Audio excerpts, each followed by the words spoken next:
In the heart of San Antonio, beneath the glowing arches of the Alamodome, a storm of anticipation simmered long before the fighters even touched canvas.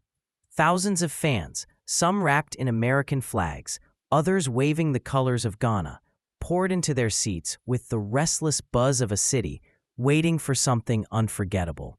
The lights dimmed, the roar swelled, and the tail of the tape flashed across the giant screens like a prelude to destiny. On one side stood Ryan Garcia, the lightning-handed prodigy from Victorville, California, carrying with him the swagger of youth, the scars of adversity, and the pressure of expectation. His path had been turbulent, a knockdown against Luke Campbell that forced him to rise from vulnerability, a long layoff, and the burden of proving that the hype was not hollow. Tonight, he wasn't just fighting an opponent, he was fighting the whispers in every critic's ear. On the other side of the ring came Emmanuel Tagoe, Ghana's proud game boy, hardened by the long roads of Accra gyms and years of grinding his way through the lightweight ranks. Shorter, compact, elusive, he wasn't here to entertain. He was here to survive, frustrate, and perhaps shock the world with a veteran's cunning. As his name echoed through the arena, Tagoe stepped forward with a calm that came from experience, fists taped, chin tucked, mind sharp. He understood that beating Garcia required more than bravery. It demanded discipline, deception, and the ability to endure fire without burning. The referee brought them to center ring. The crowd hushed, and the instructions were delivered with the familiar cadence of ritual. Protect yourselves at all times. Gloves touched. The bell hovered seconds away. In that electric moment, the air felt heavy with possibility. Two fighters from different worlds, one night, and a collision that promised speed, power, courage, and the relentless search for respect. The opening bell rang, slicing through the noise like a starter's pistol. And immediately, Ryan Garcia stepped forward with the confidence of a man who refused to wait for answers. His hands were a blur, sharp jabs, stabbing to the chest, swiping hooks designed to measure Tagoe's reactions.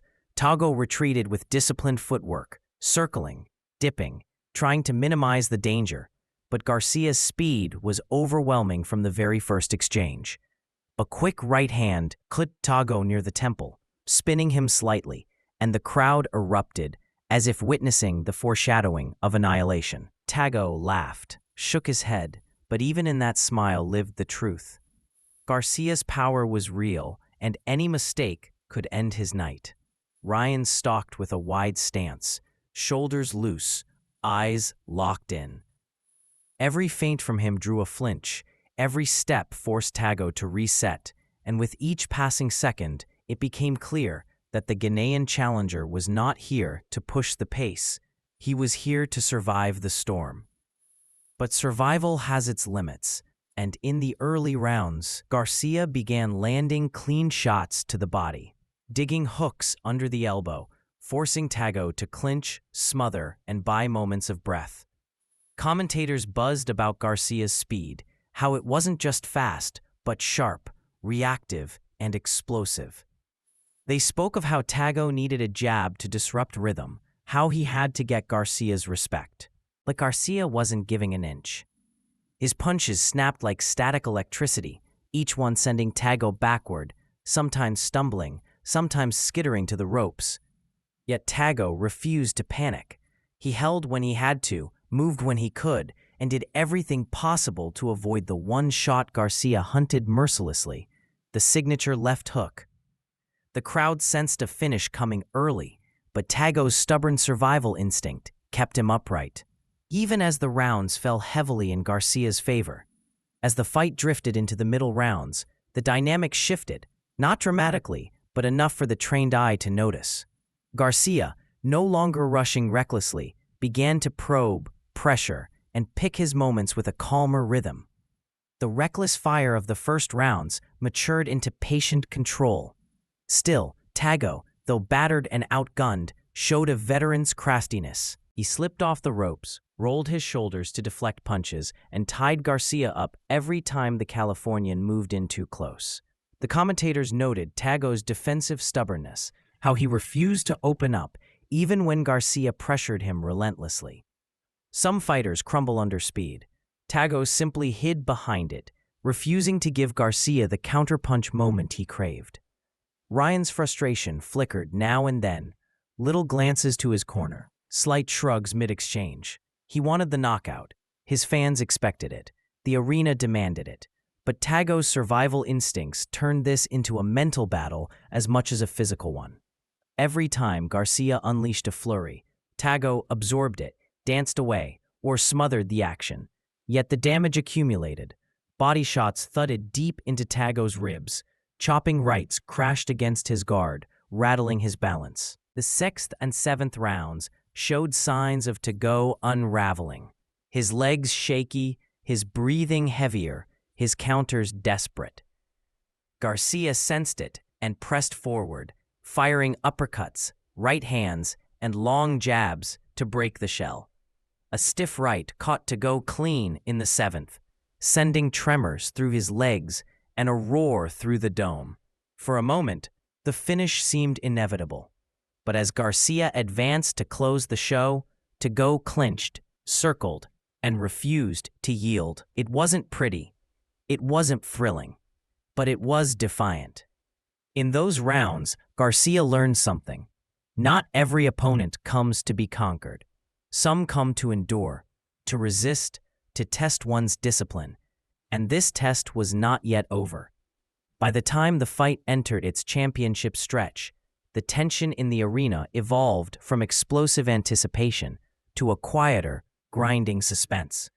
Garcia had won almost every moment, yet the knockout remained elusive. Tagoe's footwork, though chaotic, kept him alive. His clinching, though excessive, kept Garcia from finding full extension on the left hook, and his refusal to engage fully made him difficult to finish, like chasing a flickering shadow around the ring.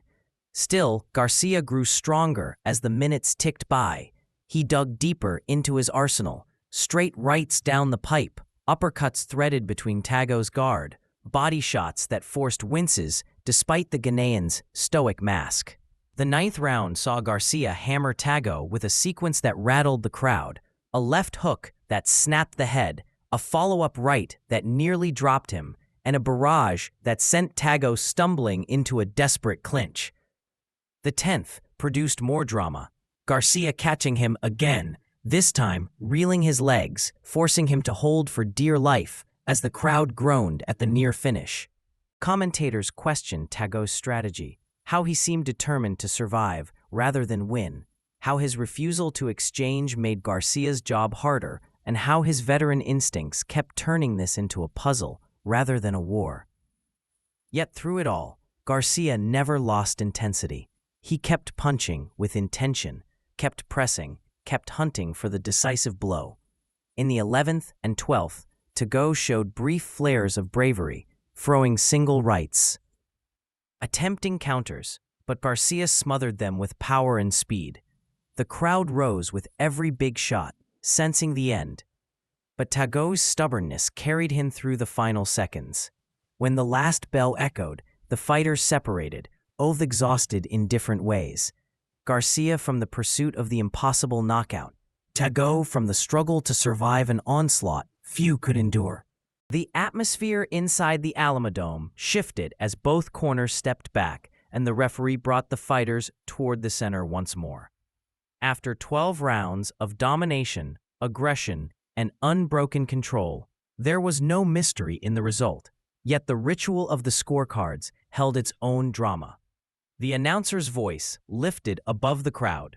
Scores wide, unanimous, unquestioned, and still undefeated from Victorville, California, Ryan "King Ry" Garcia.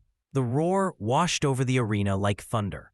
Garcia raised his gloves, triumphant but unsatisfied, knowing he had delivered victory but not the spectacular finish he desired. Yet in that moment, the story of the fight became clear.